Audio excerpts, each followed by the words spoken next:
व्यवस्थेसमोर आज रविराज साबळे पाटील आहेत. उद्या तुम्ही किंवा आम्ही असू शकतो. त्याच्यामुळे लक्षात घ्या की हा विषय व्यक्तीचा नाहीये, हा विषय अभिव्यक्ती स्वातंत्र्य आणि तत्वाचा आहे.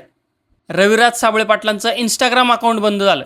आपल्या सगळ्यांनाच माहिती आहे की हे कधी ना कधी होणारच होतं, कारण व्यवस्थेला प्रश्न विचारलेला आवडत नाही आणि व्यवस्था समोरासमोर येऊन लढू शकत नाही. म्हणून व्यवस्था असे मागून काहीतरी करायचा प्रयत्न करत असते. प्रश्न हा नाहीये की रविराज पाटलांचे तुम्ही फॅन आहात की नाहीये, किंवा त्यांच्या मताशी त्यांच्या भाषेशी तुम्ही सहमत आहात की नाही. प्रश्न हा आहे की सध्या तुम्हाला मत मांडण्याचा अधिकार शिल्लक राहिलाय की नाही. एक तर साबळे पाटलांनी व्यवस्थेशी बिनधास्त वाकडं घेतलं आणि त्यात आत्ता रिसेंटली ग्रामपंचायत लेवलपर्यंत हात घालण्याचा प्रयत्न केला. शेतकऱ्यांना त्यांचा मोबदला मिळवून देण्याचा प्रश्न असू द्या, किंवा सरकारच्या गलथान कारभाराचा प्रश्न असू द्या, मराठा आरक्षणाचा विषय असू द्या, किंवा आत्ता रिसेंट NCERT मधला मराठा साम्राज्याचा नकाशा हटवला गेला त्याचा विषय असू द्या.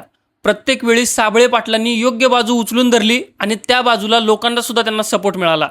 व्यवस्थेसमोर आज रविराज साबळे पाटील आहेत. उद्या तुम्ही किंवा आम्ही असू शकतो. त्याच्यामुळे लक्षात घ्या की हा विषय व्यक्तीचा नाहीये, हा विषय अभिव्यक्ती स्वातंत्र्य आणि तत्वाचा आहे. कुणाचं अंध समर्थन पण करू नका आणि कुणाचा आंधळा विरोध सुद्धा करू नका. शेतकरी आणि सामान्य माणसांसाठी बोलणारा प्रत्येक आवाज तुमच्या आमच्यासाठी महत्त्वाचा आहे. त्यामुळे सत्ता कुणाचीही असो किंवा व्यवस्था कितीही मोठी असू द्या, आय सपोर्ट रविराज साबळे पाटील. आणि तुम्ही पण रविराज साबळे पाटलांना सपोर्ट करत असाल तर कमेंटमध्ये #वी सपोर्ट रविराज साबळे पाटील असं लिहा आणि अशाच मुद्द्यांसाठी फॉलो करा सूत्रधारला.